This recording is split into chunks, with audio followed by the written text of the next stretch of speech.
What's up, friends? Welcome to another episode of the Talk Louder podcast. Hit that subscribe button on our YouTube channel. Leave us your likes and comments. You could do the same on Facebook and follow us on iTunes and Spotify. I'm Metal Dave Glessner, along with my co-host Jason McMaster. And today we've got a great episode. We are talking to Bobby Landgraf, aka Bobby Rock. Bobby is a guitar player in numerous bands, not the least of which was Down. He played in Down for a number of years.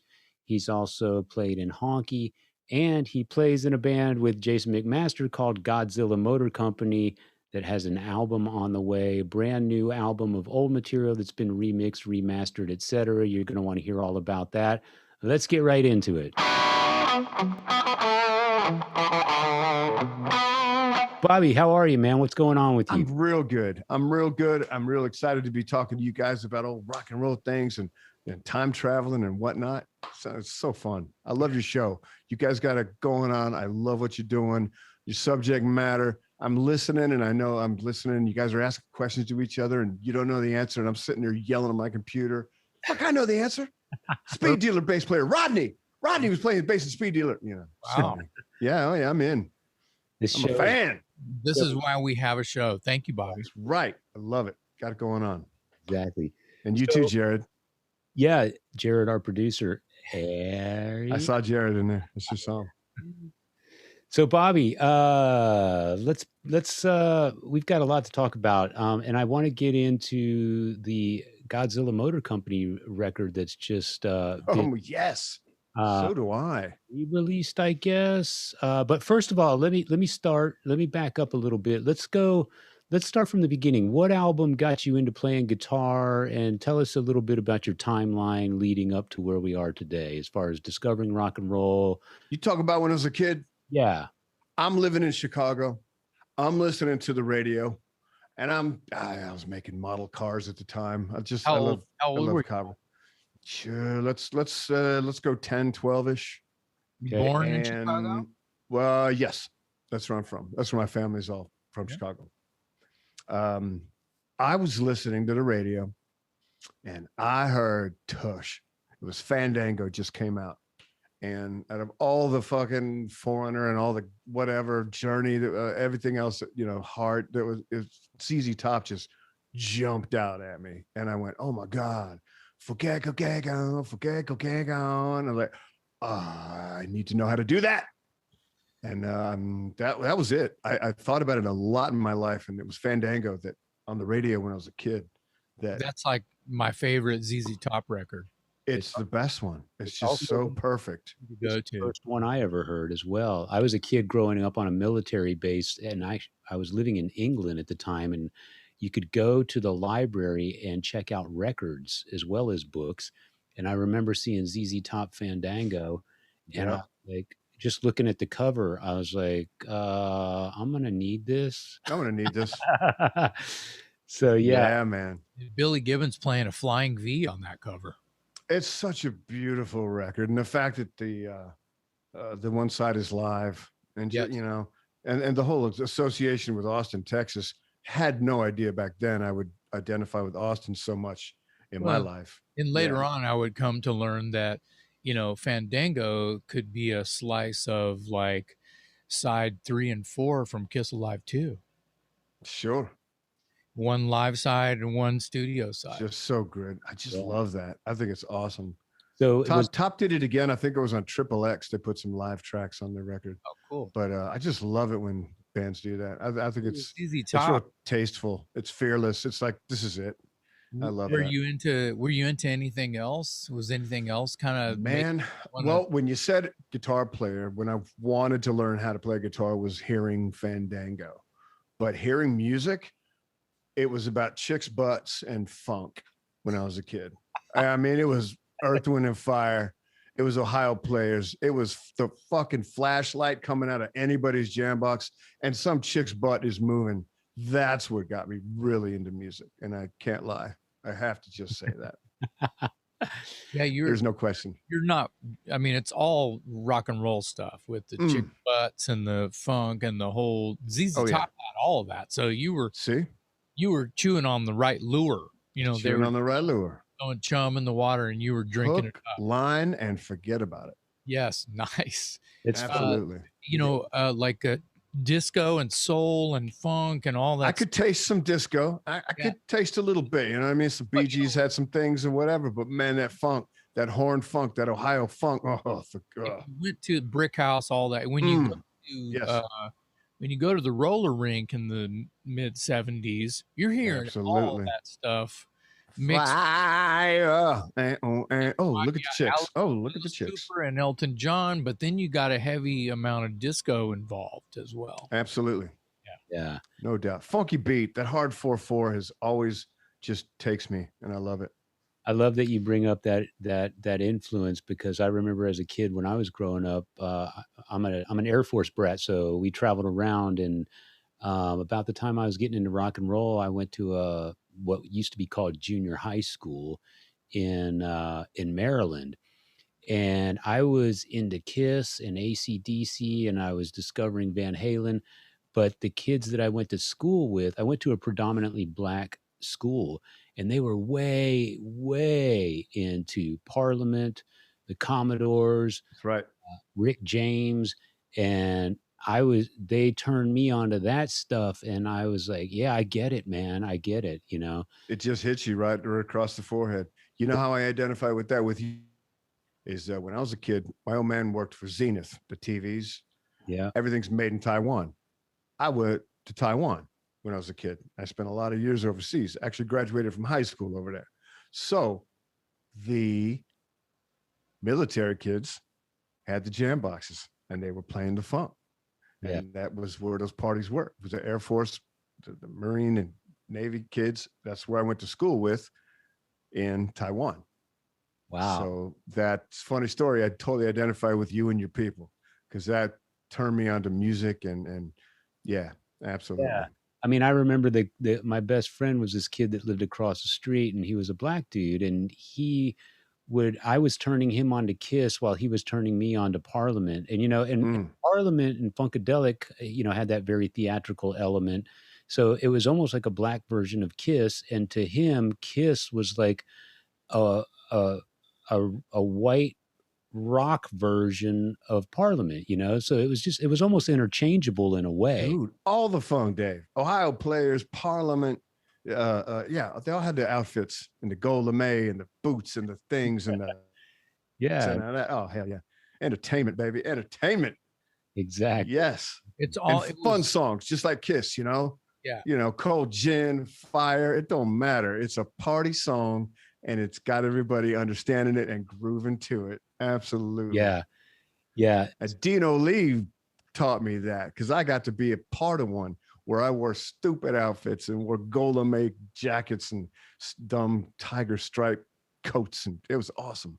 Yeah, definitely. Absolutely. It's about entertainment. So where did you go from Chicago? What brought you to Austin? Chicago to Taiwan. Okay. I was back and forth like that. And my last 2 years of high school were in Taiwan, Taipei, Taiwan. And I literally, and I'll say it, I'm reading a Penthouse magazine and I saw the words University of Texas, party school, US, yada, yada. This is 83. And Bobby, where do you want to go to college? Well, I think I'd like to go to University of Texas in Austin. And I got in and I was in UT for 3 months. And oh yeah. And it was killer. And my old man was hitting me up like, hey, so where'd those report cards? How you doing in school? Oh, I'm doing great, Dad. You know, I think I'm gonna get a house with some guys and we're gonna get a house and I'm just, you know, not gonna live on campus and I'm gonna kind of take less classes, you know, and I'm gonna play guitar. I've been going to these clubs and I've been seeing, you know, the scene here and all this and that. He's like, yeah, okay, forget about it. And that's when I got cut off. But it was the best thing ever because I started delivering pizza and just trying to sneak into every show I could have gotten throw into. This out there. I think it was before you and I were actually bros. I knew about you, this guy, Bobby, who worked at Pantera's Pizza. That's right. Pantera's Pizza. Yeah. good Lord. That was little did we know then, but that was all of us, like guys like us that were all there. I worked Steve at Bernal, you, me, yes. Larry Clubb. Now wasn't the one that you worked Jeff at Cullen. down on the drag? Oh yeah. And Absolutely. I was working at the one in Rutland and Lamar. Oh, right on. Yeah. Wow. God, we destroyed their trucks. There was two here, and then there was one. I think wasn't there one down by where the Target is on Ben White? I know about the one you're talking about and the one I worked at. Oh, That's the only two I knew about. Okay, and then there was one in San Marcos, and I think right on. the only Pantera's pizza stores they were. And this is previous to our knowledge of what we know as Pantera now. Absolutely, because the pizza turned into the band. Oh no, wait, it didn't. It was totally separate. How does that work? No, I don't know. 3 months at UT, did you take a science course that? Well, no. Philip owned the restaurant that we. No, wait, he didn't. It was Dimebag. No, that doesn't work. Rex was. I don't even know anymore. No. It was so long ago. Man, they have a great band, but pizza was shitty. Anyway, it was a hell of a time. But I mean, we're talking old Austin. So you're in Austin, and you got your guitar. Oh yeah. You got a house with some guys, and you're going to clubs. What clubs are you going to? What year? Man, I'm getting into Liberty Lunch. I'm getting into the Beach. I'm getting into Continental Club because it was a shithole rock club back then. This is Austin history. Yeah. And I'm living in, not living, I was hanging out quite a bit at Billy Chainsaw's house, which is the first house if you take a left if you're in front of Continental Club. So South Congress, which was a scary place back then. Only us were down there. What year? Ooh, 86. Oh, okay. All ish, right. 7. God, I'd have to ask Billy when he had that house. But anyway, we were rehearsing Blow there. I met Crow.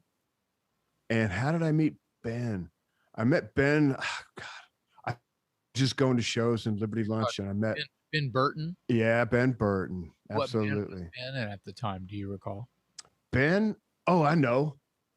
I'm looking into things, and I heard EKU was like the best band, and I went and saw him, and goddamn, I was blown away. I'm like, oh Jesus, these fuckers can really play.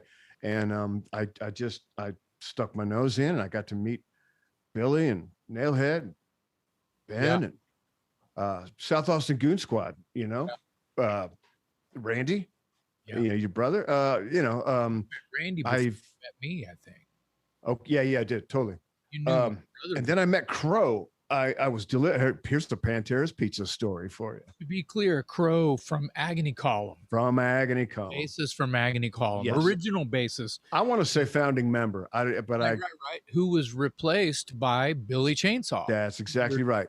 In the same breath. I got Billy that gig. I was so proud of that moment. Wow. Yeah. That's huge. Oh yeah. Stuart and Richie were asking me, man. And I said, Billy Chainsaw. Yeah. Absolutely. I'm so glad about that. God, where was I at? I was delivering Pantera's Pizza. I go to one of the dorms campus, and I got this pizza. It says Crow. Yeah, whatever. You're delivering pizza. What do you care? And I'm walking out the end of the hall. There's this cat teetering on a skateboard with a bass in his hand. And wow. I'm exactly that. And I'm walking down the hall. I'm getting closer. I'm seeing like, oh, wow. Look at room numbers. Oh, that's this motherfucker. And I saw him. I met him, and he's teetering on a skateboard with a Rickenbacker. And he goes, I think the first words out of his mouth to me were like, hey, man, I just ripped the frets out with a fucking wrench. What do you think? Is it cool? And he's playing fretless. Whoop, whoop. I'm like, dude, that's awesome. And from that moment, I love that man to this day, all the time. We've done a bunch of stuff together. Would like vomit, like nervous vomit, knowing that someone, shall I say, some people would say, destroyed a perfectly good Rickenbacker by doing that? Yes, if it was on display or if it was bench or something. But if the cat's teetering back and forth on a skateboard waiting for a pizza, and it's no surprise. Completely legit. Right. That's hardcore. And that's Crow. Yeah, my God, he's an awesome brother of mine. Yeah, I'm And surprised you didn't say he was hanging upside down while he's on a skateboard. that I saw from when I was there, it was right side up. That was before Bobby showed up. That's right. After that, upside down.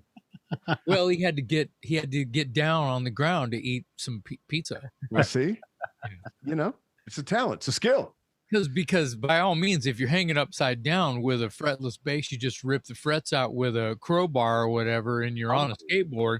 Obviously, you can't eat pizza. Obviously, You're out of hands. I mean, come on, physics, people. Got no more hands and feet. And then Agony Column, and boy, did he blow up, man. Oh God, Agony Column was the best thing ever. For it, just every show was a blast. Was a project maybe you had opening for Agony Column? Which once again, this would have been about 86.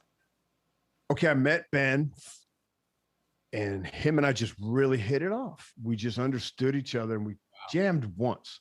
And just something about it, just that one jam that often happens with musicians. You either hit it with somebody and like, it's kind of cool, or you just like, oh my God, here's my number. We have to hang out all the time. And that's how it was for me and Ben. And, it was you, Crow, me, Ben, and Crow. Yes. And we started it. We called it Blow, and we played a shit ton at Liberty Lunch and Continental Club, and that was this era of mine here. Wow. Yes. An old Kramer that, it's all torn up now, but that's a heavy memory of Ben and Crow and Blow. Wow. Which was a blast. We just had kind of instrumentals. We did some songs. I sang everything and I was nervous as hell. So I just did a couple things that I loved so much, like You Must Be Dreamin' from Cheap Trick off that heavy metal cartoon. Yeah. Which worked out for us as a 3-piece, and Faith Healer by the sensational Alex Harvey Band. Yes. We did that song, and high school band I called Faith Healer because I love that so much. Wow. Yeah. I want to say Paul Diano covered that song. Faith Healer? Yeah. Ooh, I want to know about it. You have to show me. Different inceptions of his band. I got something for you right here. Check it out. There it is. I wanted to be the clown guy. Yeah. Oh, yeah. Guitar. The mime. Yeah. The mime. I did. I loved it.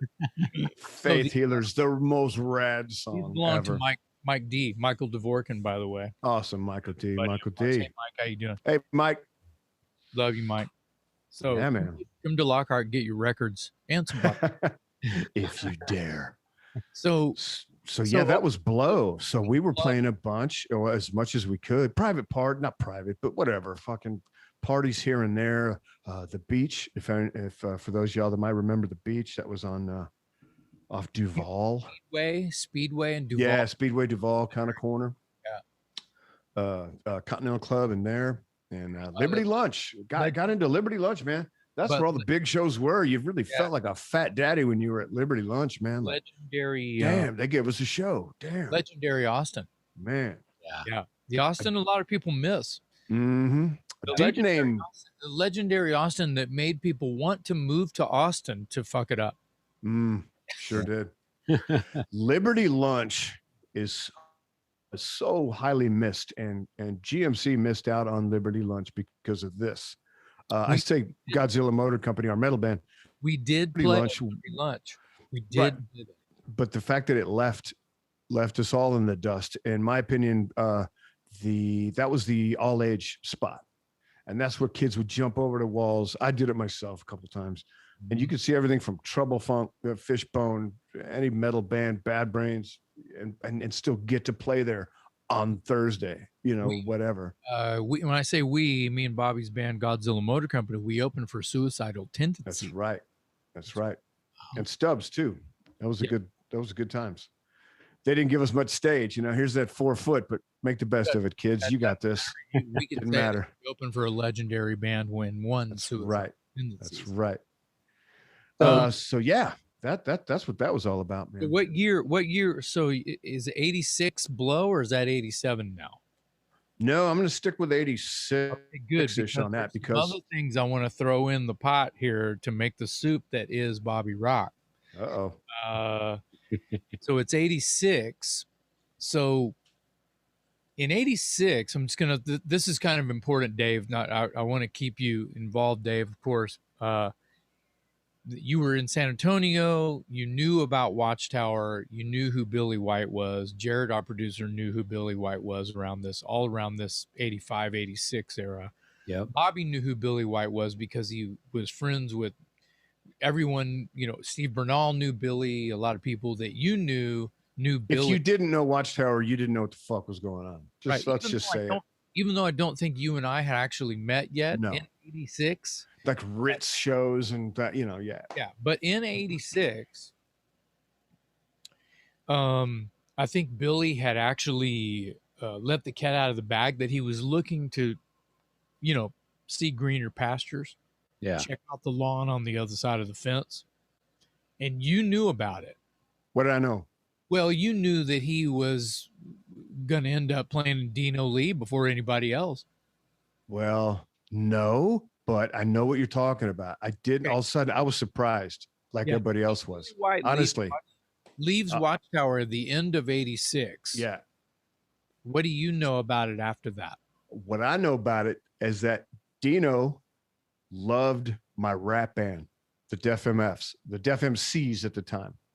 And it was two MCs, me and this cat, Walter Wolf, on guitar and a beatbox and a DJ. And we were doing hip hop, metal hip hop. We were all over it. And what year doing metal hip hop? This is 86, 87. That is, just hold the phone. That is crazy. So you were doing metal hip hop before I Am the Man. Absolutely was. Very happy about it. Proud of that, God damn it. Yes, sir, I did. Yes, sir, I did. It's not a shocker that Dino Lee of the White Trash Review and dude, him, Willing to Kill, Wayne Nagel loved us. He would put us on Will's shows. Dino loved us, put us on his shows. Yeah. So I'm smelling what you're stepping in, and I'm going to say that Dino had us open up for Dino Lee and his band, White Trash Review, at the Ritz many times. And this is about the fourth or which is what kind of, just because we're talking old Austin here, you describe who Dino Lee is, where Dino Lee is from. Good Lord. It's on me. I have to do that. Yeah, it's on Dino you. Came to Austin with a band called the Helicopters, and it was something crazy. And he had a big pompadour, and he had a funk band that I went out and saw maybe at lunch, maybe or something. And dude, he had Chris Gates and all kind of crazy folks in his band. So Chris Gates at the time in the era we're speaking of, Chris Gates is from the Big Boys. That's exactly. Yeah. Poison 13 and Big Boys. Yeah. Poison 13. So yeah, it was that kind of those were the daddies right then. So Dino went and sought out the daddies, and so he handpicked all the best cats, like Chris and like Billy and cats that he would get in his band. And I don't know, must have been the fourth or fifth time we're playing at the Ritz, and I'm backstage. It sounds like early 87 now to me. There you go. Okay, that could be. And we're friends at this point. We're tight. We're calling each other and talking about tone and this and that. And he's sitting backstage with me, and he goes, "Bobby, I can't do this anymore, man. It's freaking me out." And I've just finished playing, right? I'm sweating and, joint in my mouth and fucking Shiner Bach when it was good, and fucking Billy's going, big eyes, big eye Billy. I can't do this anymore. And I didn't know if he was like just freaking out on that moment. Like, are you okay, bro? I mean, we're cool. It's all good. He's like, no, do you want to do this? Cause I can't do this. I don't want to do this. And I said, sure. And me, I'm like, tomorrow, what are you playing again? But he goes, no, I'm going to quit this. And I got things. And, of course, Billy went off to do so many things. but that's how I he think at handed off the gig to me yeah, and I think at that backstage at the Ritz. went to Dude, Will I and can't do Kill. this. Will and the Yeah, Kill right after that. that's right. He went to Willing to Kill and Dawkins and things. But that was it. That was the moment backstage. I'll never forget it. I could see his face right now. Like, dude, I don't want to do this. I can't do this. And yeah. I That's didn't know if he was hurt. I'm like, is your hand okay? I don't, what are you talking about? well, But I'm it was porno funk. Let me just describe Dino a little bit better. It was straight up porno funk. I mean, he had dancing chicks half naked. He had all kind of bubble girls and dancing girls and the jam and jelly girls. Yeah. What's her name? I'm sorry, I'm forgetting her name, but from the Chronicles, the Margaret woman- Moser. Thank you, Margaret Moser. And he had the heavy hitters, including But I anyone. can't see Billy White being totally comfortable with all of that kind of crazy. Oh, the hits while Billy was playing were like Wayne Newton is a dyke. I mean, that was the hit. Yeah, it was great. There's a record called New Las Vegas, and there's songs like that. Oh, it's awesome. But yeah, How come that wasn't all over the radio and I never heard it? dude, Dino Lee for mayor stickers were on people's cars. I mean, Dino was big. Dino was a big thing, at least from a kid like me. Yeah. I'm like, Jesus, wow. Well, He's everywhere. I didn't get to Austin until 95. And I remember, even at that point, I remember Dino Lee being kind of a big deal, a decent sized draw, if not a big draw. And in fact, when I first met Jason, I think he was helping you guys out, like, showing up at gigs and running gear, or running sound or something. Mr. Fabulous. Oh, that's it. Yeah. Man. Well, now is Dino Lee Mr. Fabulous? Yes, he is. Okay, I'm sorry. That's exactly right. Dino Lee transformed into Mr. Fabulous, and that's exactly. Yeah. Okay, gotcha. He always had that. That was his thing. When you hang out with Dino at his house or whatever, it's fucking Rat Pack, Dino, Sinatra kind of music, and drinking martinis and sprinkle some Elvis in there, and yeah. Okay. But see, that happened because of me and Jason and knowing each other and playing together in a band. And Dino's like, hey, I'm doing this new fucking gig. I mean, he's like Rodney Dangerfield all the time or something. Dino, he's an entertainer. He's awesome. Or Tony Soprano, you pick. You guys do fucking sound, right? I got a fucking thing. Yeah, I got a fucking PA. I got a van. You drive the van to the gig, fucking pay it $200. You go with that? You $200? Pretty sure. Sounds good. Gahdzilla Motor Company, the road crew. Yeah, exactly. Yeah. Oh, the work was too easy. You set up a couple sticks and you just sit back and watch. It was a blast. Those drives home at 4 a.m. kind of sucked, but right. But So speaking of Gahdzilla Motor Company, how much longer after Dino Lee and Mr. Fabulous are we talking about? There's probably a pretty well. Here's why it's longer. Dino talked me into moving to LA in '88. We did a record at the Opera House, a Dino Lee live record at the Opera House. Which, in Austin, the Austin Opera House. Okay. Yeah, those are the times we got Crow and Tom in the banana suits and the dancers, and I mean he went to the fucking costume shop on Congress. Lucy. Lucy. The fucking thing, yeah. And he went in there just like throwing money, like, hey, you look good in this. Here, put that on. Yeah, it's fucking great. Hey, what about you? What are you gonna do? I don't know. Be a fucking pirate or some shit. All right, go wear that. Yeah, it's great. Get him that. And true that Dino would just show up to the gig and you're just you picked out something cool to wear and you look all hot and he walks in and go, so here's what you're wearing tonight. Oh no, see, I'll show you guys pictures, but the band, we had animal skin coats, right? Leopards and zebras and tigers, and then gold lame capes on top of that. Dude, your boy here, I got my Jordans and my fucking psychedelic shorts. I'm wearing so crazy. Oh man, I'm wearing a top hat or a big dice for a hat. I couldn't even see my guitar.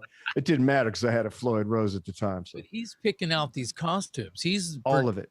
Yeah, he's handpicked all of it. He's the singer, but he's also your wardrobe. Right? Exactly. exactly. So it's So, like War meets Vegas or something. dude, it was beautiful, and there's some video that I'd love to show y'all at some point. But I moved to LA with Dino because we had started. I was in his band, and he took us to Europe a couple times, and uh, that was the big time. I was like, there it is. Wow. I mean, fuck, what am I, 23? I don't even know. Uh, I felt like this is it, man. Wow. I'm in Europe with a band and Europass. So I got a couple guitars in a backpack and I'm good for a month, back in those days. Europass is a pass that everybody has and you get on and off the train. Next country from the train, somebody meets you. Dino had a label called New Rose out of France. So that's why we went to Europe so much, because they put us up and they had their label in France. So I moved to LA in 88. We played a bunch in LA. And man, I know I'm known maybe as a rock guy or metal guy, but man, when I was out with Dino for those years, it was playing shows with like Country Dick or Mojo Nixon, Rudy Ray Moore, and we played Club Lingerie with Rudy Ray Moore and Blowfly 2 nights in a row, and it was a weekend for us at Club Lingerie. We headlined, and we were also Blowfly's band at the time, which is pretty easy. So just for the record, these bands that you're mentioning, this style is this porno funk. Yeah, I don't want to say hodgepodge, but it is porno funk. If y'all know Rudy Ray Moore, it's all just nasty, dirty rhymes and some beat behind them. Okay. And if you know Blowfly, it's just a bunch of nasty, dirty rhymes with beats behind them. So it's easy to learn his songs. Okay. This one's called the Blowfly's ABCs. Follow me, fellas. And we'll start the riff like D or whatever. And we just start vamping on a riff. He's like, A, angry pussy. B, big pussy. C, to the fucking end of the alphabet. And that was 15 minutes of that. And then he would just direct us. And that was the whole show. And then we get up and put the costumes on and turn into Dino Lee's band after that. So a lot of touring with brought me to LA. Yeah. And I was in LA from left in 88. I think I went back to Austin in about 93. And I got frustrated in LA. I got bothered by that because I went out there to rock and I didn't find like-minded folks, I guess. I'm a clown show. I don't really take it too serious. And I found that there's the folks I was meeting, I wasn't really hitting it off with. I was identifying more with the Jane's Addiction shows or Chili Pepper shows, things like that, and trying to squeeze into that crowd, but I couldn't find a band to play with. I don't know. It was a strange time. What I was doing for work, I started working for SIR, which if you're in the biz, and you've rented from that big rental company, SIR, shit in road cases. And we would just, dude, they would put us in trucks and say, here, drive this Isuzu over to the Jay Leno show and bring them this gear. And, it's like, here's the keys to an Isuzu. And now you're on the 101 looking around like, Jesus Christ, I've never driven a truck. And here you are. But that was a good gig. I ended up getting... that doesn't sound like too bad of a gig, actually. It wasn't. It was a blast. It really was. Because the guys at the shop were, if they weren't touring techs, they were at SIR. So what it did for me is enabled me to make some money as a tech, which I've done a lot in my life as well. But that's where that life started because of SIR. And I ended up working for Tim Pierce, who is just one of the top studio guitar players and has his own channel, his YouTube stuff. He's like a Rick Beato style cat. His name's Tim Pierce, and I'm very proud to work for him in the beginning. And I met Chris, and I got Chris working with me on that gig. And I introduced Chris to Dino, and then Dino brought Chris into the Love Johnson. Sorry, we got to back up. Chris Conley, who ended up Conley. Motor Company, Thank you, who Jason. Yes. met at Club Lingerie playing the Right. Blowfly, Dino Lee. Right. So I was just telling you that I couldn't meet anybody like-minded. Well, I met Chris. Chris Conley and I, very like-minded. We're both, he's from Detroit, I'm from Chicago, so we kind of have that sense of humor thing, but we love the funk and we enjoyed a good time. And Dino loved the guy to death. So, okay, here's where we're tying back into Austin is that I got Chris into the band and Dino put a shark fin on his at one point, like a costume. So we called him Cold Cut Conley. I don't know. That just came to mind. Anyway, so we played 2 shows at Liberty Lunch, and this must have been about 92 or so. And Dino booked 2 shows. We played Liberty Lunch 2 shows in a row with Dino Lee, and we were driving back to LA. 7 of us packed in Dino's Cadillac, by the way, a purple 80s Cadillac with a big boomerang antenna on the back, Dino. And Chris is like, so you like the Austin's pretty fucking cool. I'm like, yeah, it is. He's like, why don't we fucking go over there? All right, let's do it. So in about a month's time, we had both left, and he had to stop off in Detroit for a minute before he made it to Austin. But that's what made me leave LA, because I love Austin so much. We had such a great time at those Liberty Lunch shows that I felt it again. I was like, oh man, I don't have this in LA. This is something I'm a part of, stuff that I've kind of earned a little bit. And I'm with, Right. I'm playing shows and I'm seeing other old friends again, like, hey man, where you been? All this and that. And that's a damn good feeling. So that was 93? Yeah, 93, I think, is when I started working for Wayne at the Austin Rehearsal Complex. I think that's when I moved into those apartments. Yeah. No, I was living in a guitar booth at Studio D on South Lamar. That's what got me into Screw, because Adam came in and him and Danny do some recording, and then that's when Danny Lohner asked me to take his place in Screw. Right. So yeah, that was then. And just for the record, tell us where Danny Lohner ended up. Well, Danny Lohner ended up at 9 Inch Nails. That's right. Yeah.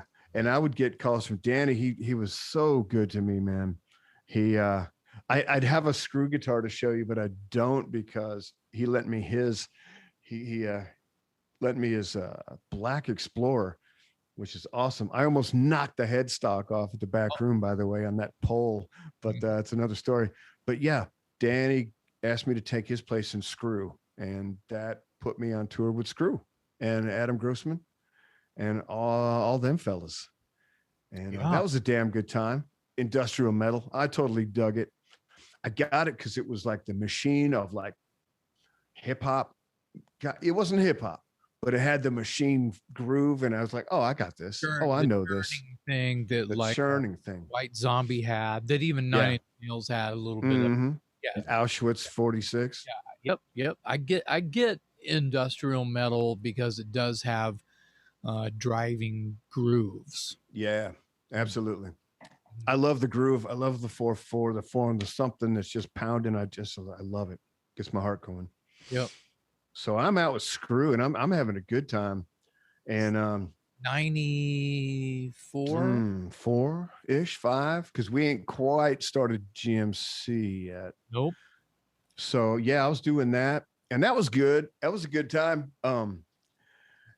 We played a show in LA, and the label president came out to the show, saw it, and Adam Grossman, for those of the, he that's his band Screw, and he's played in Ministry, he's done a lot of production and a lot of stuff like that.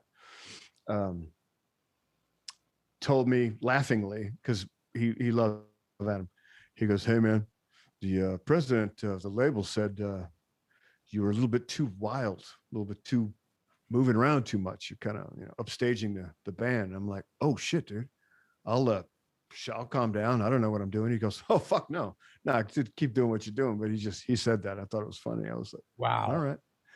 And yeah, that was funny. And then it turned out that needed to just be in Screw if I was going to play in Screw, and it was a contractual thing with the management. And I said, I can't just be in one band. I do too much. I have too much other things, and well, whether that's a mistake or not, I don't know. Whatever. Well, you know, It's one of those choices you make, and I'm like, I'm not going to marry a band for well, right now. here's the deal. I'll just say it for you. You had your own songs you wanted to write. Yeah, you're right. You wanted to play your own songs. Yeah, you're right. What did this kind of throw this around a little bit? When were you asked to join Honky, and why? What happened to the other guy kind of story? Because, you know, everybody sees Honky and thinks about you and Pincus. Yeah, man. I've had a lot of drummers. Yeah, a lot of drummers. And then Very Spinal Tap with that and first- GMC. So Carson and Pincus and Lance got a hold of me. They came to me when we moved our studio to the Arc. We had left downtown, and then I was doing demos. I produced so many bands and their demos, and I got a whole list of a bunch of cats, and y'all Sick came in, and just all my friends came up to my studio. And I did demos, real quick demos for everybody. Anyway, Honky came in because Carson said, "Hey man," he talks just like this. "Hey man, let's go get Bobby to do it. He can get that Van Halen sound for me," because he's so very Houston, old school, brown sound cat. And I was like, "Shit, man, I'll do the best I can." And they came in and did "Beautiful Girls" as a single. And Van Halen, "Beautiful Girls." And I was already a Honky fan. I had already we had played shows with Honky, Gahdzilla Motor Company and Honky. It was like I'd go see him at the old Red Eye Fly and shit. Red Eye Fly and Stubbs and here and there. And I was a big fan because my brain as a guitar player at the time lived somewhere between Tony Iommi and Billy Gibbons at all times. I shouldn't say just then, but anyway, even today. But so I'm like, oh yeah, I'd love to. I got that. Oh, what I'm saying is Carson goes, "Hey man, I'm gonna go back to Houston and this and that. You want to do this?" I was like, yeah, I do.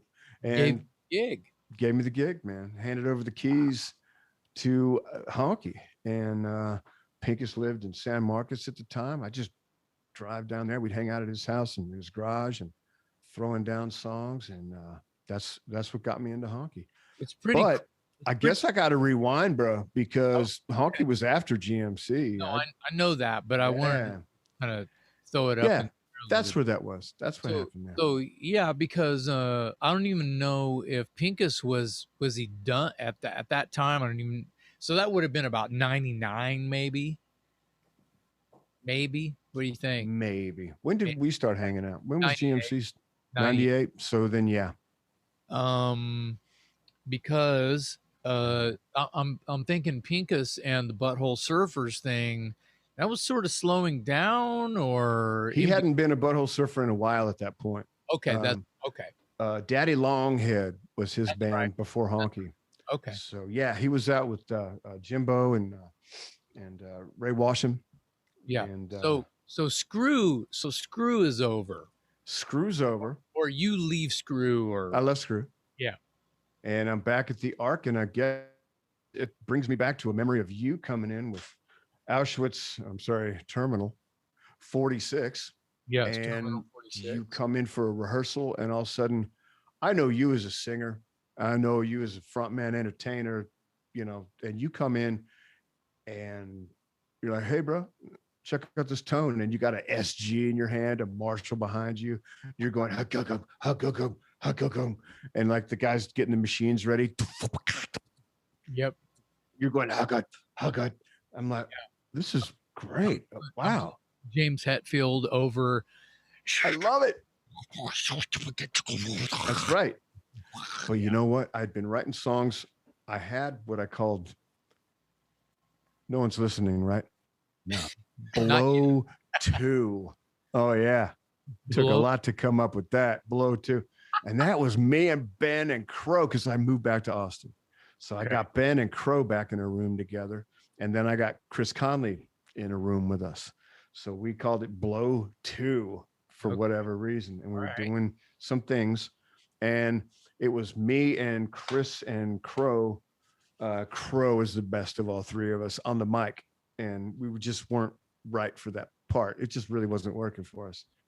And that's when I was doing sound at the Arc for Terminal 46. You were playing guitar, and I thought, oh, if he can do that, he can play bass.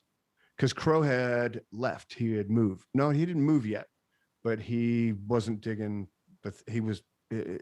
He goes into a lot of different planets. My man's a hunter, a bass player, a poet. He's Renaissance. multi-dimensional guy. Yeah. And at the time, he's like, "Yeah, this ain't me." I said, "All right, cool." But I still wanted to jam with Ben, and I had Chris, and I thought, Jesus, if Jason can play bass For the record, and sing, I always give Ben a little bit of this credit because he ran sound for Dangerous Toys on the tour on the artist formerly known as, where I was playing bass and singing on that tour. there it is. So Ben Part was of the connection. Ben was Absolutely. mixing the toys every night, mixing me and my bass playing every night for 2 months. I can see me and Ben having the conversation right now, like, Yeah. Okay. dude, So Jason. when you And see, I'd be like, dude, Jason. It's exactly that conversation. all And right. sure, you know what? I want to tell everybody this beautiful story. And if you ever find a band member that gives you this much love, good for you. I had this stuff demoed out in my studio instrumentally, this Gahdzilla Motor Company songs. And I gave them to Jason on a cassette. I don't know how much time went by, 2 or 3 weeks. Like, hey man, dig these songs. If you don't dig them, that's cool. I just thought, the thing and then maybe. About 2 weeks later, I started hearing my messages on my machine, and it's Jason, Big Master, you playing the songs behind you and like screaming lyrics on the songs on the answering machine. I would come home at night and just have the best time listening to you screaming these lyrics on top of the songs I sent you. It was awesome. And that's what I remember as the start to a beautiful relationship that we had, and wrote all these great songs with Gahdzilla Motor Company. But that's really when that started. And I'll never forget those times. It was beautiful, man. Well, We I should. remember look, he's holding up the CD. Hey, Yeah. We can talk about that now, but there really is. So let's take inventory. You're not in Honky yet. no. Your band is, Yeah. GMC was playing before I got into Honky. and you're working at the Continental Club. I'm living a triangle existence of the ARC apartments, Oh, okay. working for Wayne at the Arc and going to the Continental Club, and then coming home. So I lived on that block for years, just doing that. Yeah. It was great. So many of us. I mean, not just me, but There was Jared. Jared was living there too. You see him in there? I just saw Jared. He was up there. You got to get close, or you That's right. see him. I remember. I remember Shandon and Jared. Go ahead.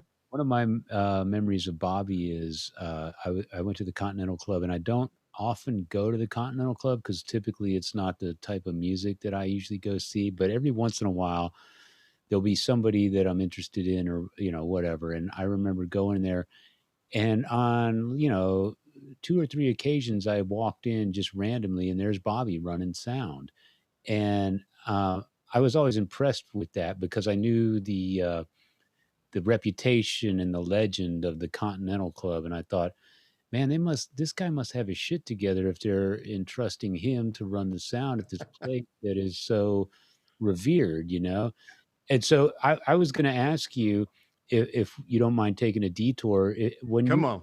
were running sound at the Continental Club, was there ever a band? Because the Continental Club, back in the day, hosted Stevie Ray Vaughan, the Fabulous Thunderbirds, a lot of bands that were associated with Austin, even though they might not have been from Austin.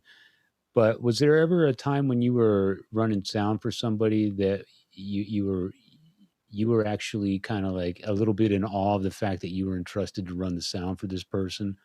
Night after night.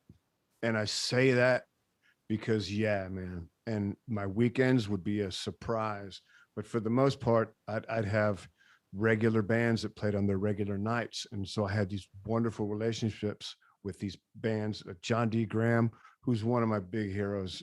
He just, I love everything he does. And I got to mix him for years and years on every Wednesday. James McMurtry would be after him. The Paladins. Yeah. The Paladins I was in awe of. And yes, I got to mix them every time.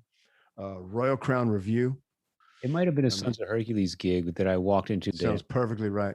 Man, Steve is not afraid to book any crazy rock thing that he gets talked into. Yeah. You know, any of us would say, hey, man, I had Gahdzilla Motor Company at Continental Club. I mean, you know. Yeah. You know, it's funny. We had a Shoeshine Charlie was there, right? Shoeshine Charlie had his shine stand right in front of my sound booth. And him and I always had this thing.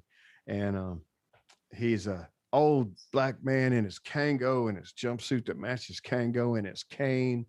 And Bobby, what is this Sons of Hermacule or something? What is all that bullshit? Just like that. And like, you know, but Charlie, they're cool to things. And I'd come in with Gahdzilla Motor Company, like, Bobby, you don't need to bring that in here. That ain't right for the Continental Club. That ain't right. I remember that guy. It's right. A lot of people do. And he made himself known and was very. It was a big deal when he passed away, right? Because he did passed away. He was a big part of the club. He was there all the time. He would look out for the ladies. You know how fellas get a little bit too whatever. And Bobby, you see that motherfucker over there? You keep your eye on that motherfucker. You know, and I'm in the perch, right? So I'm like overseeing stuff. And yeah, I pulled a bunch of cats out of there that were fucking up. And Charlie kind of point to them and like, all right. So I was a muscle for a little bit. I didn't enjoy that part of the job, but you had to do it. We haven't talked about Down.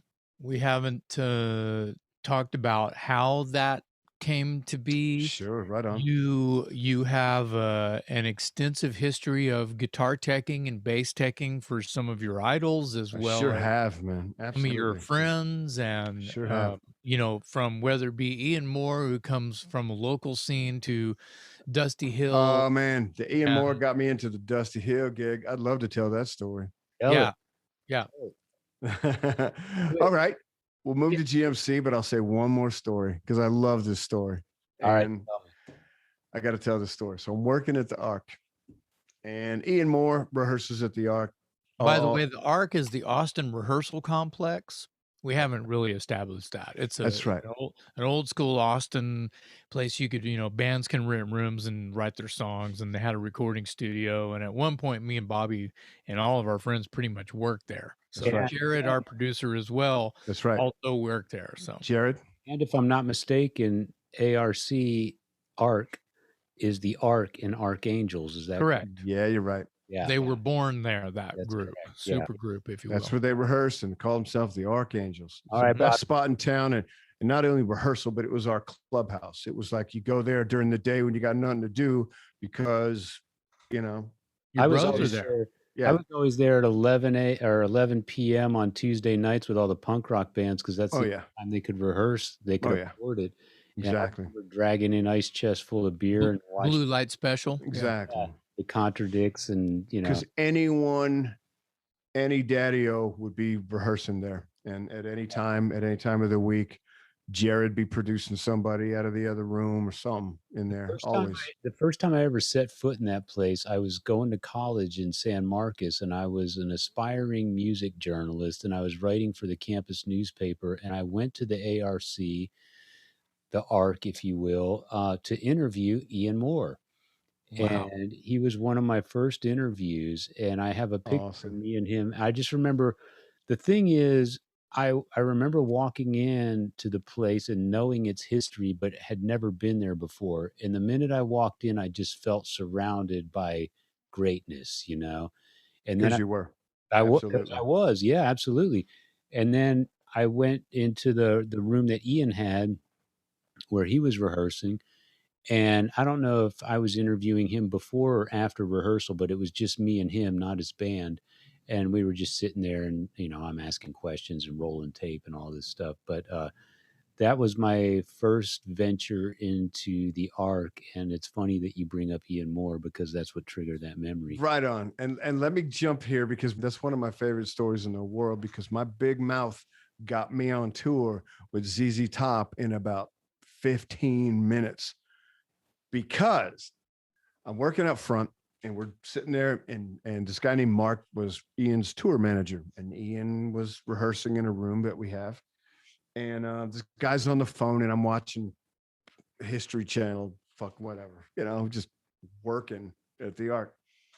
And cat's on the phone, sort of Ian Moore, ZZ Top Tour, need a guitar tech. And it took him about 5 more minutes of conversation. I'd never met the guy in my life. I know Ian, but he hung up the phone, and I said, "Hi, my name's Bobby. I'll be doing the guitar tech gig for the Ian Moore ZZ Top Tour." And he goes, "Does Ian know?" And I said, "Wait right here." I run back to room 2, and Ian's in there. "Hey, Ian, you need a tech? I got you, man. We got this." He's like, "Does Jan know?" That was his manager. I go, "Wait right here." And I go to the third spot in the ARC, which was a tech room. We'd fix cables or whatever. And I get on a phone. I'm like, "Hey, Jan, it's Bobby. I'll be doing Ian Moore's guitars on the ZZ Top Tour." She goes, "Does everybody know?" I go, "Yeah." She goes, "Okay, great." So then I make a left, finish the circle, and I go back to the office. And this guy, Mark, I never met in my life. I go, "Yeah, man, everybody knows. It's all good." In like 10 minutes, I was on tour with ZZ Top. That might have been Mark Proct. Mark, no, Proct. Oh, it wasn't Mark Proct. Okay. He was tour manager, sound guy. Oh, okay. All and right. Jimmy Mathis, if any. Yeah, know of course. Jimmy Mathis was the other tech on that tour, but I met Jimmy shortly after that. Yeah. But my big mouth got me on tour with ZZ Top in about 5 minutes because of the Austin Rehearsal Complex, and about all and then the you were teching for Ian, but you ended up doing some top Leipzig, gigs. Germany, in Europe, on the European part of the Antenna tour, Antenna record. And I'm on stage right with Dusty and his techs. So we're down, we're talking every day, yada, yada. And man, I'm at breakfast one morning, and all the fucking heavies are looking over at me and Jimmy eating breakfast. I'm like, "I got some eggs on my face. The wrong shirt, And the tour manager comes up to our table and he goes, "Hey, man, would you like to bass tech for Dusty after your Ian Moore gig? Because our bass tech, his appendix blew up and he's in the hospital and we need help. Will you do it? Cash, no problem. Don't worry about Uncle Sam. We got you." And I said, "Well, yeah." And so then I was working for Ian and Dusty Hill on the same tour. So what a great story. Great story. Great story. So, did you also at one point work for Billy Gibbons, or am I? No. Well, you know what? I have worked for Billy, but in the most recent couple of years, I got a call from Charlie Sexton, who was had Billy out with him with what was it? Oh my God, it was a bunch of cats, just a bunch of cats. Yeah. I'm on a list, and I get phone calls like, "Hey, Bobby, we got the thing." And it's Charlie like, "Hey, man, you guitar tech?" It's like me and Billy and something. And I say, "Yeah." And we go and do stuff, So yeah. How cool is this? We started this whole conversation with you talking about falling in love with the Fandango record. And now we're at a point in the story where you're teching for Dusty Hill and on speed dial with Billy Gibbons when he needs you. That's exactly right. That's amazing, dude. Yes. Not so much speed dial with Billy Gibbons, but my biggest Billy Gibbons love is that I had given him a most recent Honky record when I did that gig I'm talking about. And he emails me back and has this lovely paragraph about the growling tones and all this stuff. And he's a friend of Paul Leary, who helped us mix that record. And and so he's a fan of that record, and he told me a lot of stuff why he loves the guitar so much on that record, and so that's a big deal. Yeah, yeah. Wow, that is a big deal. Man, what a big deal. That's Billy fucking Gibbons, man. We're gonna get to the GMC record, but I'm telling you right now, we gotta get you to tell the story about how Honky is doing a gig in New Orleans somewhere. They Got Down is going. Oh, wow. You're in Okay. New Orleans or something, and you're playing a gig with Crowbar, or Oh, am I even close? here's how close you are. Okay. Pepper and Jimmy were always at our Honky shows in New Okay. Orleans. Mhm. Super You're talking group, about one of Jimmy Bauer. Jimmy Bauer and Pepper Keenan. Yep. Right. Would always be at the Honky shows. Like Pepper would put us up sometimes if we didn't have a place. You guys cool? You know, like that style. Mm-hmm. And I met Kirk Winstein on another Honky run where him and I ended up meeting a mutual friend, Gary Cato, brought me over to his house. Hey, Bobby, you got to meet Kirk. Is a New Orleans thing. And you know, 5 people to talk like this. Every one of you do. Yeah. Hey, Kirk Winstein, we'll go over to his house, hang out for a little bit. So we go over to his house, and me and Kirk hit it off. We're playing guitar, we're drinking beers, we're talking about Michael Shanker. Just him and I spent over 24 hours just in each other's face with guitars. He's showing you his Michael Shanker tattoo. Hey, all of it. Hey, Rocco. Hey, Rocco, check it out, Rocco. That Michael Shanker, Rocco. Yeah. Oh man, I just fell in love with Kirk. We're really good friends, even now. Big old teddy bear, good old guy. Man. Yeah. Yeah. He gave me a call to come and tech for Down because they needed a tech. So all right. So how long did you tech for Down before you were named an official member of the band, basically? Because I know you were part of the Down family for years, I guess, before. I started in 2007. It was the Over the Under tour, and they were going to the end of the tour was in Australia with Heaven and Hell, Dio, Heaven and Hell. So that was my first run with Down, and I took care of stage right, which was Kirk and Rex Brown.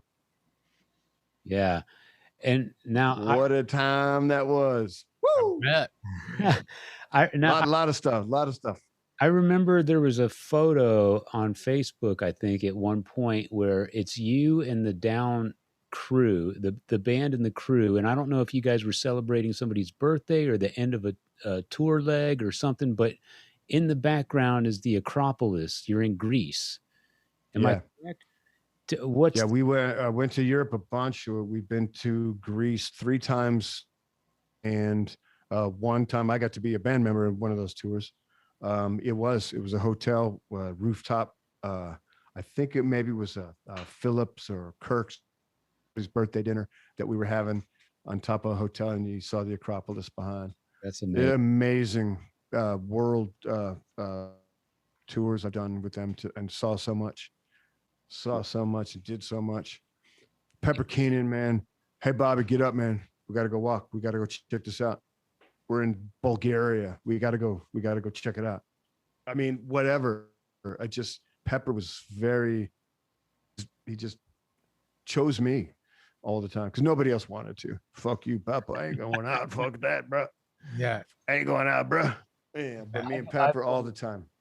I've always thought it was amazing that, I thought it was amazing when you were teching for him. And then when you got I did too. I did too, man. And we shouldn't forget you recorded an album. You're immortalized forever as a band member on the Down album. Damn, man, that's a heavy flag I got to plant, and that means the world to me. It does. Absolutely. It's an amazing thing for me. Somebody like me coming out of all the shit I've been talking about. It's like, how do I end up in Down, the fucking superstar band that they are?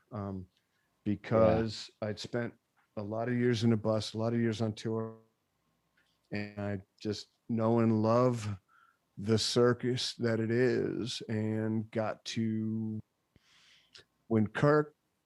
All right, let me rewind, and I'm not this isn't talking shit on Down or any of the what goings on, but Of you course think not. about those band members and you have to think about what, 5, 6 bands. You can't think about Down. You got to think about COC, Yeah. Superjoint, I Hate God, Pantera. Crowbar. Uh, Did I say COC? Of course. Yeah. Pantera. Yeah. And the business that has to go on with everybody's lives, and they come together and do a Down tour.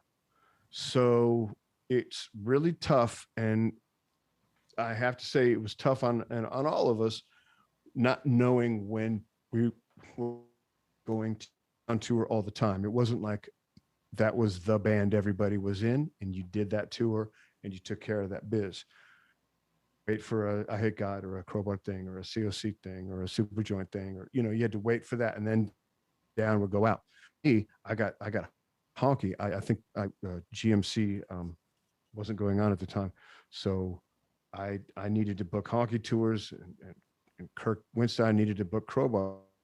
He was having a hard time booking Crowbar tours because of the inconsistency of the Down work. So he said, hey, man, and as y'all know, even to this day, how much Kirk puts into Crowbar and how many records he's done since he left Down is probably 3 Yeah. or 4 in the last 5, 7 years. Solo record, right? Exactly. Crowbar. Yeah. So he'll put a record out a year if you let him. Yeah. So that's what he wanted, and that's what he got. And he basically, here I am again, handed over the key to the gig from the motherfucker, and which is, Here you go, Bobby. Don't fuck it up. Yeah. hey, Rocco, you ain't driving, are you? All right, here you go. And man, I got the gig because, again, my big mouth is like, hey, man, I got this, to everybody. And everybody knows it because I play with them. I can't say 10 years, but somewhere between 8 and 10 years on a bus before I got the gig. So yeah, I was already enmeshed in it. Yeah. There was a Hellfest show at one point, and this is what I think really got me the gig, is that there was a Hellfest show we played, and we were there with Down for the weekend. And if y'all know about Hellfest, it's 30 of all your favorite metal bands. Is it in France? Is that in France? Yes. Yeah. Yes. Clisson, France. And we got, I don't know, our tour manager, Snake Sabo from Skid Row, was our tour manager. And he came up to the band and said, hey, they had a bunch of people drop off. I think it was, you know what it was? It was Clutch dropped off of a big show because the singer had just lost his father, I believe, was the story. I might not be correct, but I think I'm correct. So the promoters from Hellfest asked our bus, because that represented 5 bands. So Philip and Pepper and Jimmy and Kirk decided, yeah, all right. We'll do some Crowbar songs. We'll do some I Hate God songs. We'll do some COC songs. And we got this. So we got the Clutch spot. But Pepper looks at me like a minute after they said that. He goes, you got this, right? COC with me, right? You got that, right? And I'm like, yeah, man, I got that. I didn't really, but yeah, fuck, I got that. So they put together a quick Crowbar band. And, Pepper's on bass, Jimmy's on drums, Kirk's singing. And of course, you have Pat Bruders, who was playing in Crowbar as well as Down, playing bass for all this stuff. And Jimmy's got I Hate God stuff. And our one of our tour people, Kate Richardson, I wanted to call her tour manager, but I think Snake was still our tour manager, but she is and has been tour manager for Down since then. Anyway, just thinking about titles here. But anyway, she sang for I Hate God.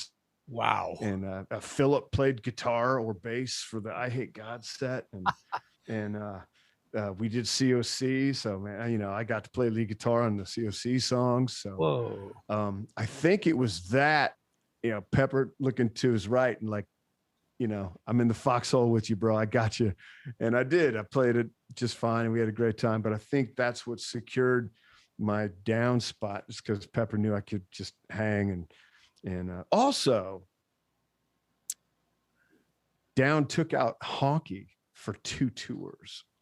So actually, I did a lot of work, guitar tech and stage managing, playing in Honky, and on those tours. Well, So as well. I think one of the things that people don't really think about, I mean, when you talk about, taking somebody's place in a band, the first thing the general public thinks about is, do you have the goods? Can you deliver? Can you play? But what most people don't think about that's critically important, I would imagine, is, can you hang? Are you the kind of person I can live with on a bus for 6 weeks or 2 months or whatever the case may be? And you proved that. Before you were a band member, you were a guitar tech, so you were in the family. You're with these people 24/7, and you've proven that you're the kind of guy that isn't going to drive them nuts. You can, Oh yeah. and I think a lot of people, just in general, the general public doesn't think of that as being necessarily a qualification that's critically important to stepping into those types of shoes. Dave, that's a big point, and that's a big point for Down, especially because, man, bringing some stranger into that circus, because we were pretty much, and I say we, because after you do fucking over 5, 6, 7, 8 years, it's we. We were a tight crew. We had our thing, just had our groove, and I was already in. And Yeah. I have to agree with that. That was a big part of it that I got the gig too, because I was already there. Yeah. So when you're when without it, being a bitter end to your exit from Down, was it just like a fade away? Phillips was like, "Hey, I'm getting the old band back together because we're doing a reunion," and da da da da da. Was it that kind of a thing, or was it? It was absolute shock, I think, Okay. what ended it. It was during a NAMM show a couple years back, and Philip went to one of Rita's dime bashes. Right. And I know where you're going with this. I think everybody knows where you're going. Yeah, and that was a tough scene. Yeah. Because Philip went out and made a lot of people unhappy. I guess I'll just say that that night, and we got a lot of flack for that. We as a band, I don't know. I maybe I shouldn't even say we at that point, because folks were mad at Philip, and rehearsing before another European festival tour, and we were in New Orleans, and we were about to the next day, and Snick called us at rehearsal and said, "Hey man, some of the festivals are dropping down off the headline, so we're not going to this festival or this festival," and so the rest of the festivals ended up dropping down off the bill. So that was a hard line stop to the band. That's where we stopped playing. Yeah, that's tough. Yeah, that was tough. And Philip, after that, I will just say my opinion is that he was a bit gun shy with Down because of the bad press from that business. But he brought out Superjoint, and I went out with Superjoint too. I was teching and stage managing just because I'm used to being in the crew and the bus. I'd been with Philip on a bus for many years at that point, so I just kept with it. But the Down stuff never resurfaced, and we did that last record. It was Down Part 4. I'm sorry, Down 4 Part 2. The idea was that the fourth record was going to be 4 EPs, and is going to be 4 EPs. I'm sure it's going to finish out. But they got the first one, and I did Witch Tripper with Kirk and that first one. And so I got to do the second one. with We Knew Him Well and all those songs. And the third and fourth might still happen. So the reason I say that is because they got together with Kirk, because Kirk, man, had, by this point, he's done like 5 records and he's happy again. And he's fucking Crowbar's doing anything they want to do and makes. And so Kirk got invited to come back and down. And Right. man, of course he did, man. Yeah. You know, I'd make a Judas reference and say, well, yeah, if KK wanted back in, he's in, you know, because that's what it is to me in my brain. But it's funny that KK's priest and all that stuff's going on. Anyway, Kirk Windstein down. Yes, of course. Yeah. And they did the whole NOLA record or the best songs from the NOLA record on the on this thing live. The streaming concert. Yeah, the streaming concert. Yeah. And so now they're doing it. They're doing Las Vegas Fest coming up a couple months, next month or something. But yeah, Kirk Windstein's back.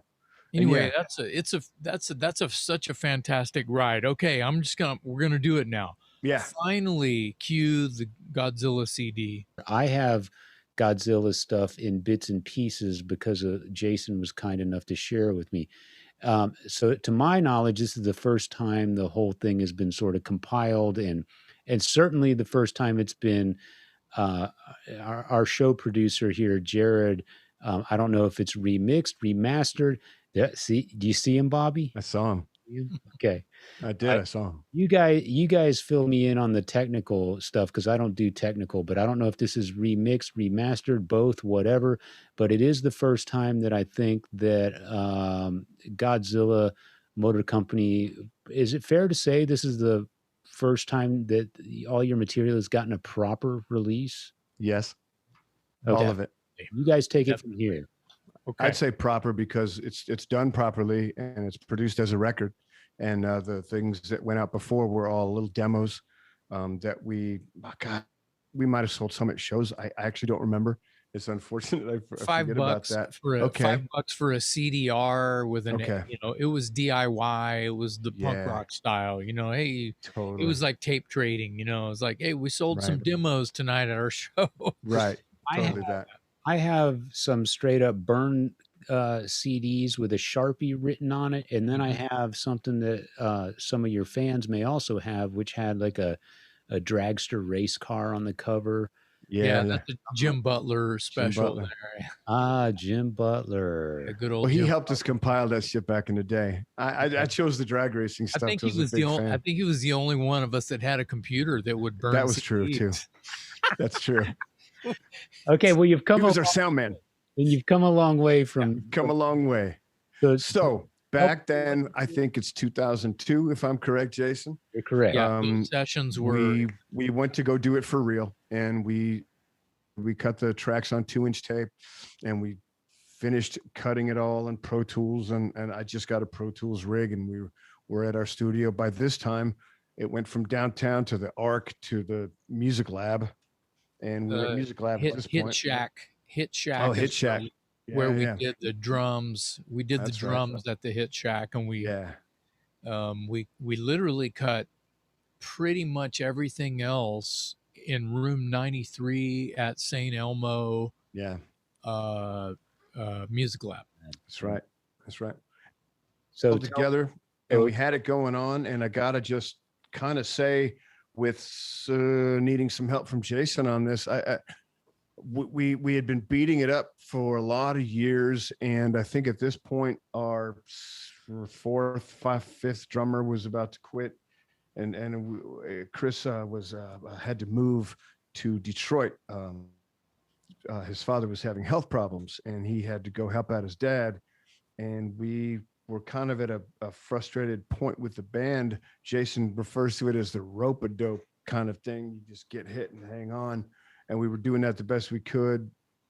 And I think we gave up.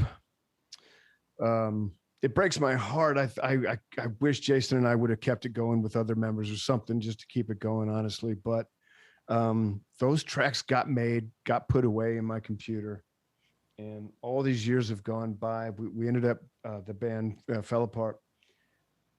And in 2002, we had recorded every song that was right, literally a composition, that's and right. there are 16 songs. Yeah, I know your CD has 15, but we've added another song, and we've got that's a right. second batch. So there's two That's right. batches. You can have one has 15, and there's a new one coming that 16, and pretty Yeah. much everything else is the same. So I just want to say that it was only, a minute, just a tiny increment easier maybe for me and Bobby to let it go, because Bobby was busy with Honky and I was busy with Broken Teeth. Yes. I mean, there were projects that I was doing that I had to let go so I could get the GMC thing, try to get the wheels rolling on the GMC thing. Because Right. if you don't remember, in this episode, we've talked about Terminal 46. We haven't mentioned Union Underground, but those were the two Oh man, groups that I was involved that's in. right. That's right. And I quit both of those. I said, this is my last gig. This is da da da da da, because I've got this other thing going called Gahdzilla Motor Company, and da da da da. Ironically, Jared has been there the whole time with us, because Jared, a lot of people don't remember this maybe. When they bring up Terminal, I go, do you remember Jared was a member of Terminal 46? Jared played guitar with me in Terminal 46. I remember. Do you remember, Yeah. Jared? Wow. Jared, do you remember? Remember? Anyways. You don't remember? Okay. So we have, people listening are going to get this, man. I love it, Jared. So we all of these years go by, and basically Bobby's, half of Bobby's story that he just told comes to fruition. The things that happened to me between 2002 and right now are 5 episodes. So, we can't even go there. So the interesting thing is I can't believe it that after all these years, this material is still viable. It sounds like it just came out, because it did. Damn, I love it. I love it.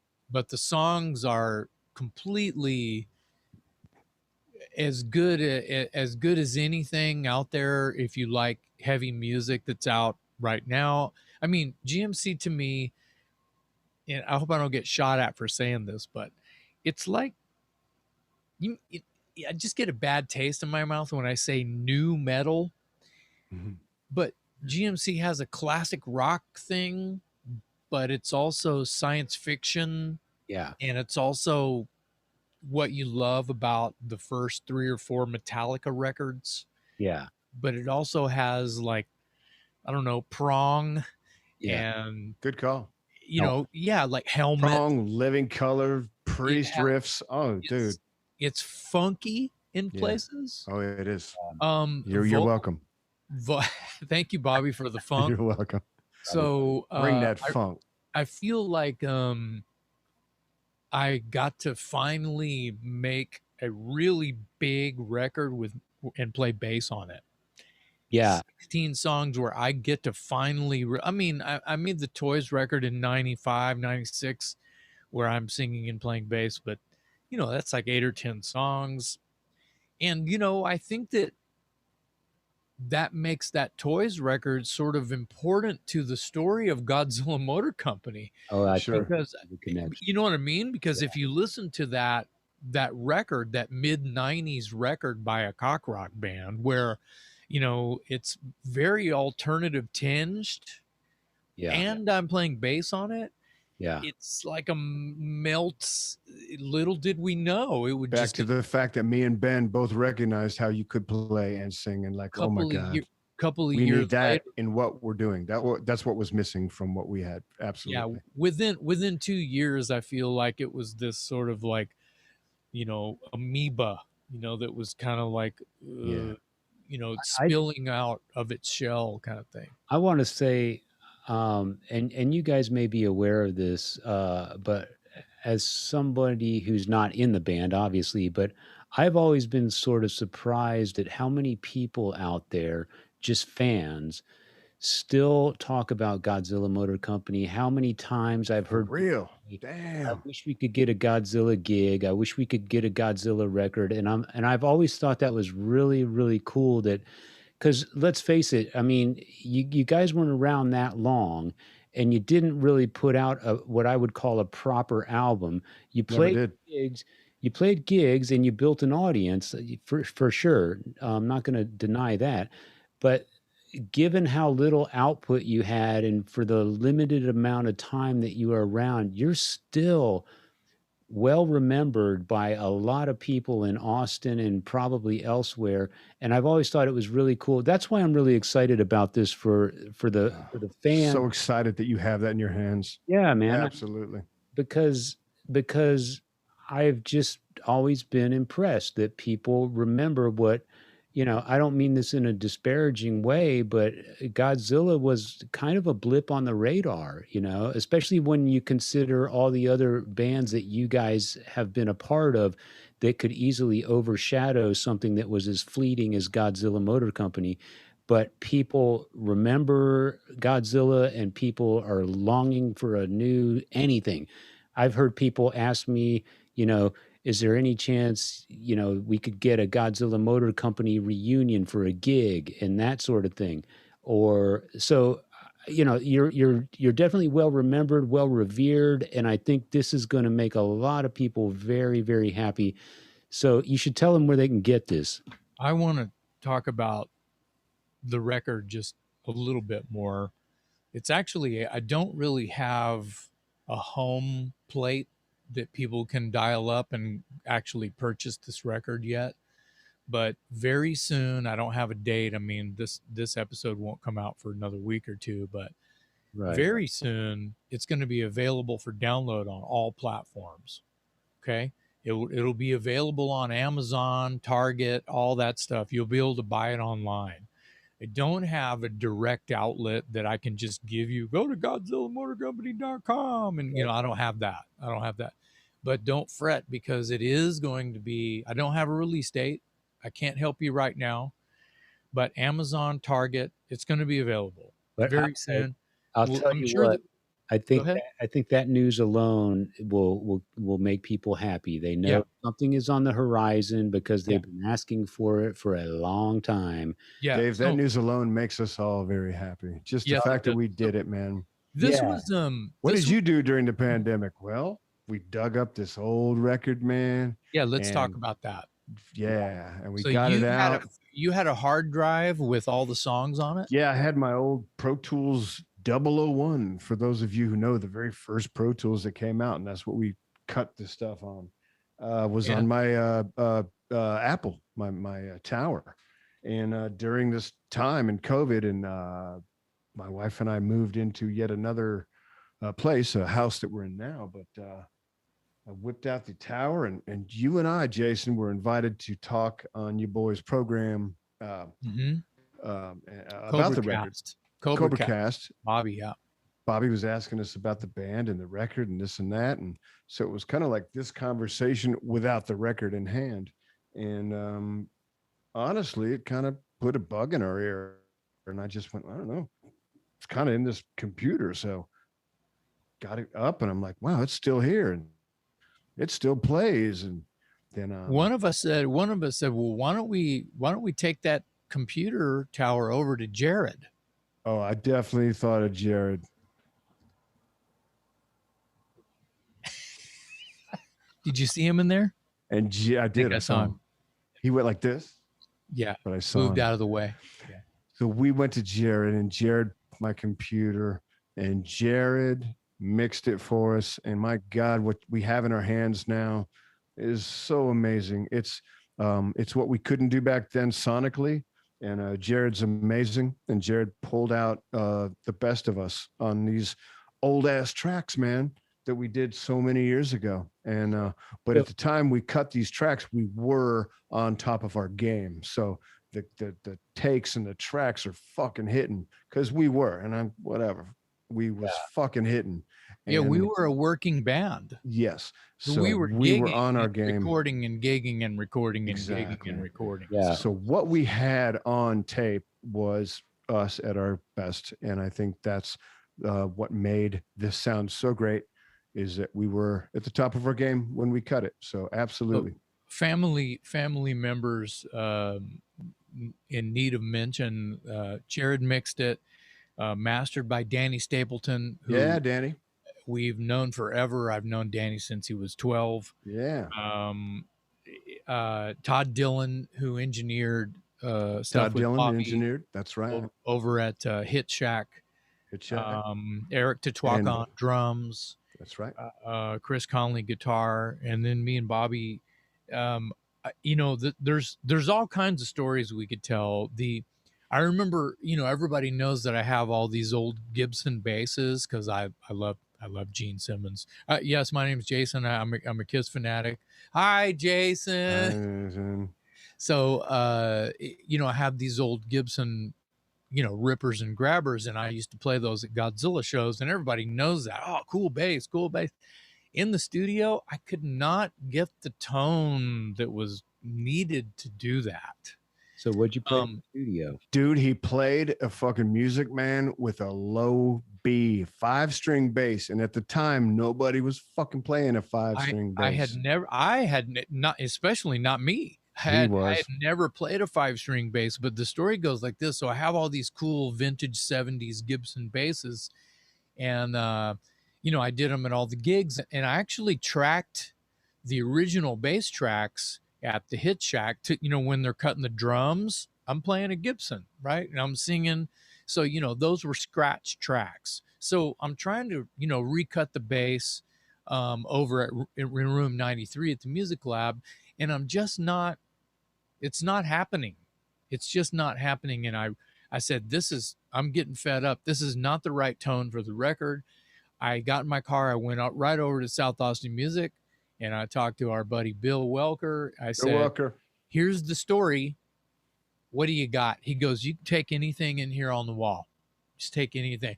He goes, and I think he said, but probably what you're looking for is that Music Man 5-string right over there. Yeah, I didn't even think, oh, it's a 5-string. I just said, I gotta go. Yeah. He goes, just call me later. Let me know, you know, when you want to bring it back, and that's fine, no problem. So I get in there and I plug it in, and I just plugged it in. We didn't change any knobs. We didn't do anything with the EQ. We just plugged it in and went. Jumped right on out. The tone was amazing. Yeah. You know, I'd never used even like active pickups. Those are pickups that take batteries and more. It's more Barry, you know, more Barry. And so I, you know, didn't really know what to expect as far as like the velocity, like how hard I'm going to play the strings, because on a passive pickup, you know, you can hit it and the bass will take it. But with an active pickup, I had to play softer. It's like, get this.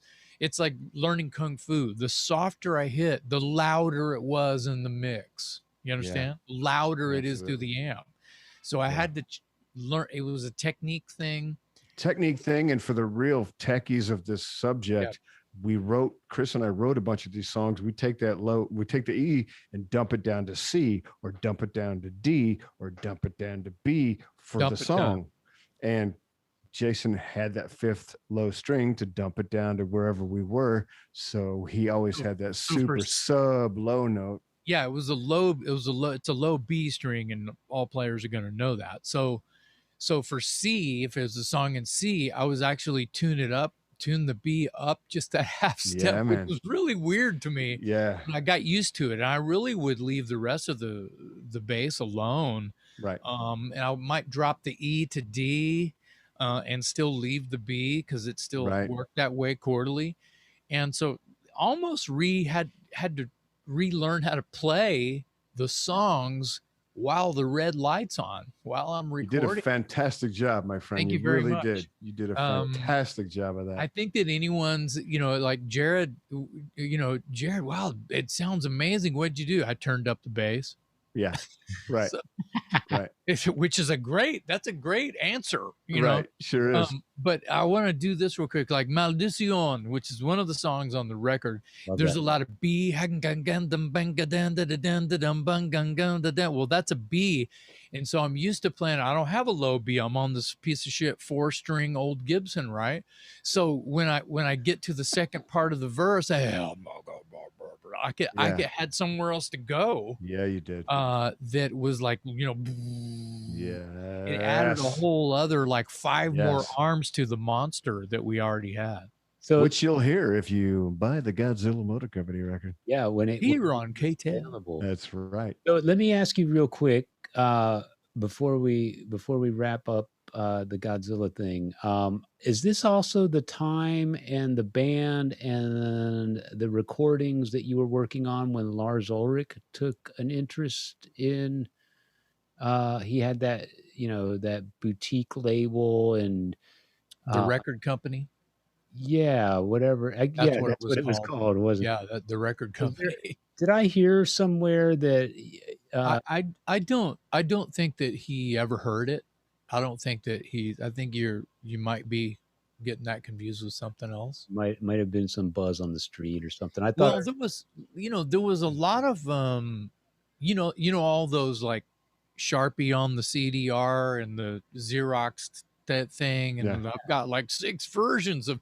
I know people who have kept them all. They have like Yeah. 5 or 6 versions of Sure. I have. of different 3-song little, hey, we're doing another South by. Oh, let's put these newer Right. songs on it. And we like Yeah. there's one that we put out, the Shapeshifter. Yeah. We had Shapeshifter and maybe Concubine or something on it. But anyway, yeah. That there was a lot of people out there that loved Godzilla Motor Company. Yeah. And if we would burn 25 of them and give them all away or sell That's a what couple we of them did. for gas money or whatever Yeah. during a South by, whether it was someone walking down Yeah. the street with a Motorhead shirt on or whatever, right? Yeah. Yeah. That's how that happened. But it happened like 3 or 4 South by Southwest festivals in a row. Yeah. Yeah. When we would open for touring bands, like I mentioned earlier, we opened for Suicidal a couple of times. Yeah. We actually opened for, and this was like a Tuesday night at Stubbs. I don't know if Bobby remembers this. We actually opened for this, at the time, was a new band called Trapped. I don't. David, do you know who Trapped is? I don't. I know who they are for all the wrong reasons. Right. Oh. Right. They were a brand new band playing on a Tuesday night Wow. at Stubbs, and Chris was working there, got us a gig. Yeah. There. Anyway, Dude, how about Dallas with Chris Holmes and fucking Godzilla we opened for Wasp. That was a great. At the Canyon Club. That was so funny. And that would have been about 2001 or something like that. Tammy Blevins, our manager, was That's out with us, and Chris Holmes just trying to get with her. It was so funny. Yeah, he was had a drinking funny time. Gatorade, but I don't think that was Gatorade. Yeah, I don't either. I think it was spiked. Yeah, it was like speed. Yeah. It was Dr. Gatorade. Speederade. Right? Yeah. Anyway, that was a crazy fun day. Yeah, and it was. That was a great gig. Anyway, so there were all these sort of pundits that were mentioning us, like Andy Langer, and there were more Chronicle peeps that would talk about Godzilla Motor Company all the time. And years after, sometime later after we had disbanded, I'd be talking to somebody about some business with another project or something, and someone on the phone working in a warehouse would go, "Whatever happened to that band you had, Godzilla Motor Company? We used to listen to that burn CDR around the office all the time. Right. We used to call it Sci-Fi Metallica." And my mind is just going wide open, because this would be like 3-4 years after. Yeah. So I think maybe maybe that's where I picked it up. I saw something in the, I want to say it was the Chronicle, and it was right about that time that Lars was sniffing around Austin because he was interested in David Garza and Johnny He Gowdy. had Johnny Gowdy for a second. Yeah. And He got the sword. And the sword, and No, the sword was on it, wasn't on it, but he heard the sword and took him on tour. yeah. But Yeah. and I think even the sword was a couple years later than what. Yeah, that was after. I only know that because it was Sword Down in Metallica for a tour we did. Oh, right on. Yeah. Dude, how about that? And That's sick. Oh, dude, how about that? just die happy. There you go. That was a good run, man. Yeah. We were out for probably 3 months, and Metallica do 2 weeks on, 2 weeks off, 2 weeks on, 2 weeks off. Wow. So that's how we would do the tour, meet up with them every 2 weeks. Yeah. That was good times, man. Yeah. That's a good way to do it. Well, I speak for all the Gahdzilla Motor Company fans out there because I know there are a lot of them, and I've always been really impressed that the name resonates to this day with a bunch of people in the underground and a bunch of fans. And for the short time that you were together, you obviously made an impact. And this right here is going to make a lot of people happy. That's right. When it's available, I'm sure will. By the way, that's the original artwork that we had. I have been keeping, speaking of CDRs, those art files done by my friend Jeff Williams, who I've known forever, who appears on, that's his face on Broken Teeth Guilty Pleasure album cover. Yeah. T-shirts and stickers, my man.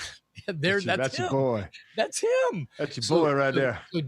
So Dave, if you hold up that GMC cover next to that Guilty Pleasure, that's the same dude. So anyway, I kept those art files for let's see, 2002. Yeah, Do the long math. time, How many years? Long time. 2, 3, Bobby does my kind of math. 17. In the year 20. The fact is, we did the 25. motherfucking record. It's out. Jason will soon have it available on all the different platforms, and I could not be happier. You will. The world will have it. Finally, the world will have it. But couldn't be happier about it. Well, yeah, the family. It was made family style. Sure was. That's it's what a I labor of love. Labor of love. We just love it so much that we did it and had to get it off the. Oh man, had to bring it out. It's if like, it wouldn't have been a pandemic that brought it out, I don't know what otherworldly happening that happened to make us think like that. But you know, I don't know. It's weird times.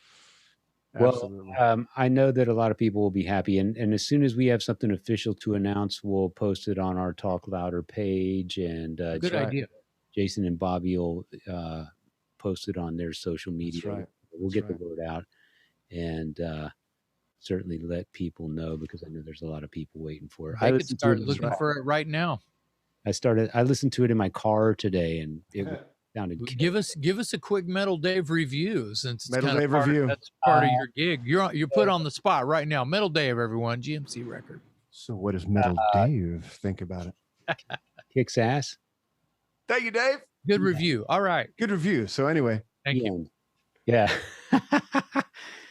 No, it does kick ass, and we're very proud of it, man. We're flexing our muscles a long time ago on that, man. You know, I always saw the bits and pieces, and I always saw the good in it all, but I love the fact that it's pulled together. It's like 5 fingers finally being clenched into a fist like it should have been all along, and now it's ready to punch you right in the face. How's that for a review?